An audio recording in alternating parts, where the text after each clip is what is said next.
Hello, I am Jessica McCoy, and this is my Module 11 for EDL 856. It's a case study on parent involvement. So just a summary about the case. I'm the principal of a school where a new parent organization has formed, a local PTA. They are unaffiliated with the state and national groups. They had prior affiliation with those in the past, but have decided to form up with their own group. There are concerns over parent and community involvement in the school, and so the local PTA is wanting to have more input on school decisions. They did meet without any knowledge from myself. I was not aware of them having a meeting or having concerns at all until they approached me. But in their meetings, they did form committees that can address specific school concerns that are related to discipline, teacher performance, curriculum, and just the overall school evaluation.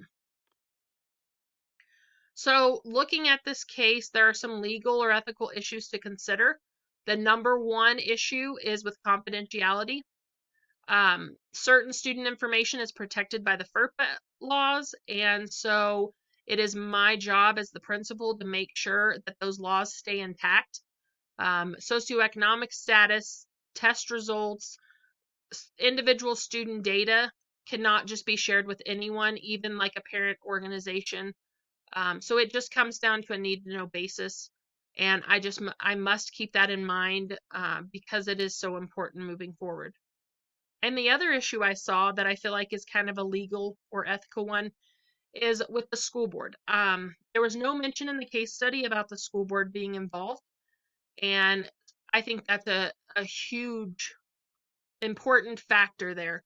The school board is put in place to help support myself as the principal and to make sure that the needs of all students are being met. So I definitely think that the school board needs to be involved. When I look at what's going on, it really comes down to parents that want more involvement in the decision making and policy making process in the school. It's always important to remember that the positive involvement of parents is the key to a child's success, but there are still limitations on that involvement. And so when I break it down and look at the facts of the case, first off, the principal and the PTA members are the direct ones involved, but really the students are the ones that are going to be most impacted by the decisions. So not only the students, but the teachers and parents, they are also going to be impacted by whatever decisions are made. So all of those stakeholders must be considered when going through this process. It does take place in the school, and it also takes place in individual classrooms because that is what the PTA is requesting, that they have involvement in the classrooms themselves. So we're really looking at school policies and procedures, considering discipline, teacher performance, and curriculum factors with that. So when I look to prioritize the information, again, my number one thing is I want the school board involved. And so I'm curious why they haven't been approached prior to my knowledge of the PTA's concerns. Usually at school board meetings, they have an open forum at the beginning where they allow community members and parents to address the school board on any concerns they have. And that was a great opportunity that the PTA could have gone and addressed those. So I would just want to check with the school board, make sure that hasn't happened, and ask the PTA why they haven't gone that route, because that would really be the first method that they should take. Of course, I want to follow the FERPA laws and meet those parent expectations as well. So looking at all the information that the PTA is wanting to have access to, they want access to a lot of data or to collect data, deciding what data they can actually have and what is protected by those laws. Then also evaluating the goals of the district, seeing if the goals that we have for the school and the district actually do benefit student learning. If they are not doing that, then maybe we need to reevaluate them.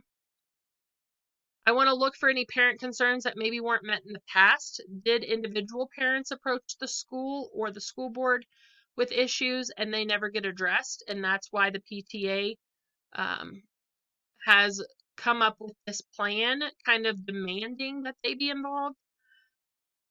I want to know how the PTA's involvement will actually affect student learning. If they want to be in the classroom, what's the best position to put them in, and how much involvement should they have so that it still keeps a positive atmosphere in the school and that the students can still learn. I do want a consensus of all parents. So the PTA is made up of a small group, and I want to hear from all the parents in my community of my students to really see if the majority feel the same way as the PTA. And then I'm just curious why the local PTA decided to unaffiliate themselves from the national group. When I looked at the PTA's website, they did state that unaffiliated groups end up having a lack of knowledge that creates a greater possibility of the liability on both the PTA and the school. So that's why the FERPA laws are going to, I have to follow the FERPA laws to protect me and protect my students. The PTA was formed as a child advocacy group, and so I do need to have that in mind, that if my local group is not associated with the national one, are they really trying to benefit the students and their learning, or are they trying to go for their own agenda? And so my biggest goal is just to make sure that families can join with teachers and school administrators to find the best way to benefit student learning. So here are my options. I want to contact the local Board of Education. I could just let them know of the concerns, send the PTA to them, and have the PTA and the Board of Education come up with a solution. I could meet with the PTA and inform them on those FERPA laws and where they could fit into our school without violating them. I could have an open meeting for all parents to inquire about any concerns and allow them to voice their concerns at that meeting. I could also create a survey that would allow families to give input of how their students are learning at our school, if it's the best, if we're doing what we should be. I could also ask staff how they feel that students are learning in our school, and also if they feel like parents should be more involved. And then just looking for ways to involve parents without violating any laws. A lot of schools have the option for volunteer status, where parents or community members can go in a classroom and they can assist students in their learning, but they're not given access to, specific student data or student or family information. And then also I could encourage parents to become board members. Most school board members are made up of past or present parents. And so that would be another way to keep parents involved without having to come up with a special role for the PTA. So my ultimate question is, what is best for all students and also for the school community relationship, keeping that a positive one? So what I did when I evaluated my options is the ones in green I felt were the most important, the things that needed to be considered. The ones in red were secondary, but still needed to be factored into the final decision. And then the ones in yellow was just more extra information that could help maybe guide the final decisions. So board involvement is number one for me. As the principal, I need to have the support of my school board in moving forward with any decision that impacts my school and my students. And so this is a huge one. And so I want to have that board involvement. I want to be able to come to some type of positive relationship between the school and the PTA. I do not want to upset or anger PTA members. I want to keep that relationship positive there. And then I want to use the board to help me reevaluate our school policies and procedures to maybe involve more parents and community members. I also need to follow the FERPA laws with considering what the PTA wants. So I do not want to have any violations there. That is a huge, huge role for me as the principal, is to make sure that I am protecting all the parties involved. And then considering with the district goals, what is best that can benefit school and student learning? How can I engage diverse community members more in the school? And what are the best ways to allow for open two-way communication to happen on a regular basis so issues like this don't come forward in the future? My secondary information is checking with those unsatisfied parents, seeing if they brought those issues to the school to give us an opportunity to correct them. And if their concerns were not met, why? So if they did not approach me as the principal, did they approach the school board? Did they approach the teacher? How far did their issues go?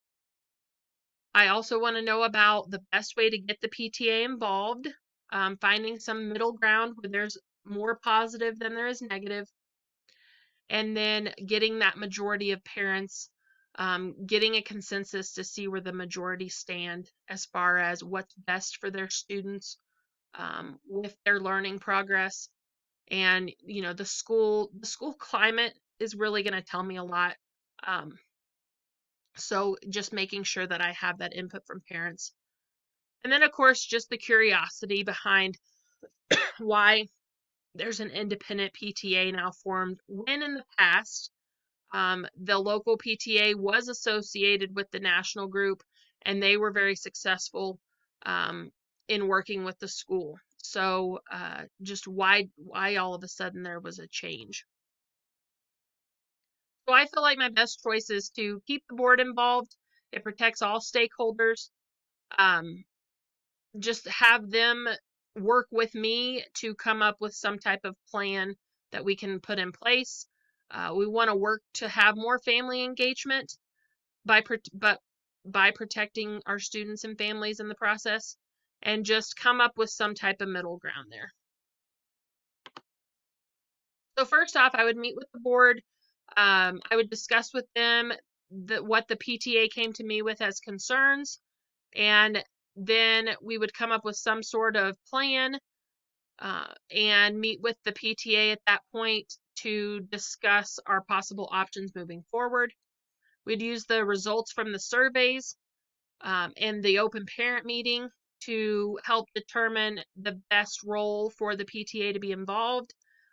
Also collecting information from teachers if they have involvement in their classroom, or if they have ideas of how we can get parents and community members more involved. I would then select a small group of my staff members to form a committee and with me review the input results from the parents and the staff. That way I could meet back with the board, discuss the results, and come up with an action plan. And then myself, the board, and the PTA would meet. We would propose our action plan, hopefully come to some sort of an agreement, and still follow the laws. Reminding everyone that our number one goal is that we are looking to best meet the needs of all students in their learning and in school improvement. If we can't have a compromise, then we may have to search outside of the school for some legal support. So I feel like I met standard 5, collaboratively engage diverse community members to benefit school improvement and student learning. I did that by collaborating with all stakeholders and trying to form positive relationships. I put the focus on students and their learning and school improvement. And I tried to create the open two-way communication to also better that future involvement. So I feel like my plan would work in this situation. And these are all the resources that I use to come up with my information. Thank you.